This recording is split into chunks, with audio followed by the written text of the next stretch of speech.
Good afternoon students. आज हम लोग पृथ्वी की आंतरिक संरचना चैप्टर से संबंधित जो भी ऑब्जेक्टिव टाइप क्वेश्चंस आंसर है उनका स्टडी करेंगे।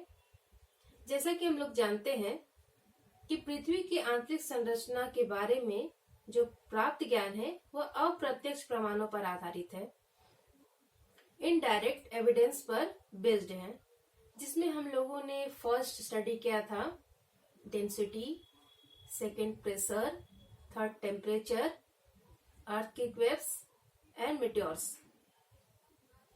घनत्व, तापमान, दबाव, भूकंपीय तरंगे एवं उल्का पिंड पर आधारित प्रमाण के आधार पर हम लोगों ने देखा कि किस तरह से पृथ्वी की आंतरिक संरचना जो है मुख्यतः 3 परतों से मिलकर बना है।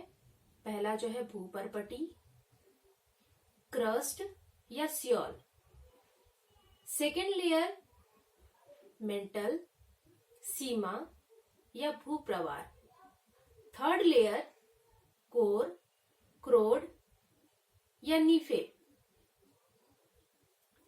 ये मैंने जनरल इंट्रोडक्शन फिर से रिपीट किया है। तो चलिए हम लोग स्टडी करते हैं कि इस चैप्टर से किस तरह से क्वेश्चंस आ सकते हैं। कंटिन्यू हम लोग स्टार्ट करेंगे।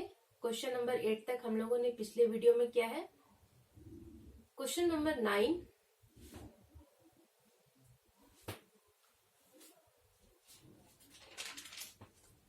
सबसे तीव्र गति वाली भूकंपीय तरंगों का नाम लिखें। Write the name of fastest seismic waves और earthquake waves. Answer is P wave.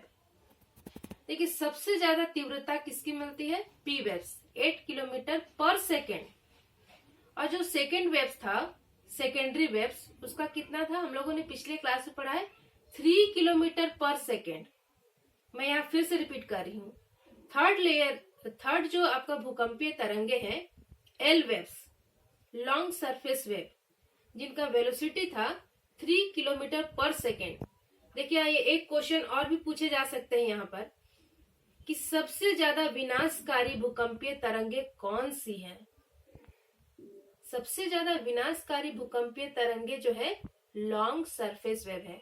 उनकी वेलोसिटी कम है लेकिन वह धरातल के सहारे उसका मूवमेंट होता है और सबसे ज्यादा विनाशकारी वही है, क्योंकि सबसे ज्यादा धरातल को झटके एल तरंग से ही लगती है। यदि क्वेश्चन आए कि सबसे ज्यादा विनाशकारी तरंगे कौन सी हैं, तब आपको टिक करना है एल वेव। लेकिन यदि पूछा जाए तीव्रता किसकी सबसे अधिक है, तब आपको टिक करना है पी वेव्स, प्राइमरी वेव्स या प्राथमिक तरंगे। नेक्स्ट क्वेश्चन है, भूपृष्ठ की मोटाई कितनी है? भूपृष्ठ, crust, first layer. How much is the thickness of the earth crust? Answer is 16 to 40 kilometre. यदि आपको ऑप्शन में 16 से 40 किलोमीटर मिले तो आपको वही टिक करना है, और यदि ये ऑप्शन ना होकर सिर्फ 33 मिले, 33, तो आपको 33 में टिक करना है।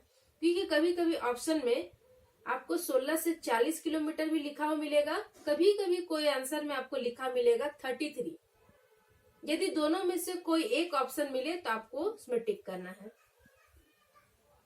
नेक्स्ट क्वेश्चन है, पृथ्वी में किस गहराई पर तापमान बढ़ने से ठोस पदार्थ तरल अवस्था में आ जाते हैं? मतलब कि पृथ्वी में कितने गहराई पर जाएंगे कि तापमान बढ़ने पर जो ठोस पदार्थ है वो तरल अवस्था में चेंज हो जाते हैं। At what depth in the earth does the rise in temperature cause the solids to become liquid? Answer is 50 kilometre, 50 kilometre. Next question है, भूपृष्ठ का घनत्व क्या है? भूपृष्ठ, पहला लेयर, जिसे हम लोग सियोल के नाम से भी जानते हैं, इंग्लिश टर्म यूज होता है crust. What is the density of the earth crust? Answer is 2.7. 2.7. Next, तीनों लेयर का हम लोग फिर से यहाँ पर रिवाइज कर लेते हैं. क्वेश्चंस आ सकते हैं कोई एक लेयर से. सीमा, प्रवार या mental.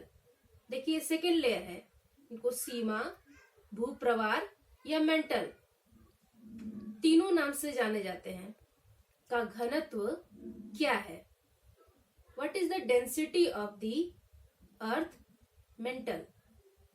Answer is 3.3 to 5.5. 3.3 to 5.5. Next question is भूक्रोड या क्रोड या कोर या निफे. थर्ड लेयर, पृथ्वी का सबसे आंतरिक भाग, तीसरा परत, उसका घनत्व कितना है? What is the density of the क्रोड, कोर और निफे?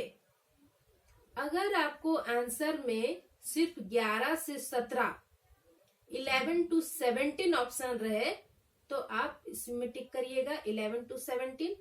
यदि 11 to 17 ऑप्शन में ना रहे और सिर्फ दिया रहे 13 तो आपको 13 में टिक करना है. मतलब दोनों में से कोई एक ऑप्शन में रहे तो इसी को टिक करना है, क्योंकि ये क्वेश्चन में कभी कभी डेंसिटी में आपको ये दोनों मिले रहेंगे. ये एनसीईआरटी में 13 लिखा हुआ है, खुल्लर की किताब में या दूसरे किताब में रेफरेंस के तौर पे अगर हम लोग देखें तो 11 to 17 लिखा हुआ मिलेगा. दोनों में से कोई एक भी आपको ऑप्शन में लिखा हुआ रहे तो आप उसमें टिक करिएगा. नेक्स्ट क्वेश्चन है, पृथ्वी के किस भाग का घनत्व सर्वाधिक है? आप लोगों ने यदि क्लास किया है तो आप आसानी से इसे आंसर टिक कर सकते हैं कि जैसे से गहराई बढ़ता जाता है घनत्व भी बढ़ता है. गहराई बढ़ने पर टेम्परेचर भी बढ़ता है, गहराई बढ़ने पर दबाव भी बढ़ता है, और ऊपर की जो परत है वो हल्की चट्टानों से निर्मित है. जैसे जैसे गहराई बढ़ रहा है चट्टानों का डेंसिटी, घनत्व क्या हो रहा है? बढ़ता जा रहा है. तो घनत्व किसमें अधिक मिलेगा? सबसे जो आंतरिक भाग है, जो थर्ड लेयर है, कोर, क्रोड या नीफे, यहाँ का घनत्व सबसे अधिक मिलेगा. इससे एक क्वेश्चन ये भी आ सकते हैं कि पृथ्वी का जो आंतरिक भाग है, पृथ्वी का आंतरिक भाग कौन सा है? कोर या क्रोड या निफे, इन तीनों नाम से आंतरिक भाग को जाना जाता है. और यहाँ पर मुख्य रूप से निकेल और लोहा, दो खनिज तत्वों की प्रधानता के कारण चुंबकत्व क्रिया सबसे अधिक मिलती है. तो आपको क्वेश्चन पूछे जा सकते हैं कि पृथ्वी के आंतरिक भाग में किन तत्वों के कारण चुंबकीय क्रिया पाई जाती है? आपको आंसर लिखना है निकेल और लोहा. और इस चैप्टर से रिलेटेड और जो भी क्वेश्चंस आ सकते हैं नेक्स्ट क्लास में हम लोग देखेंगे.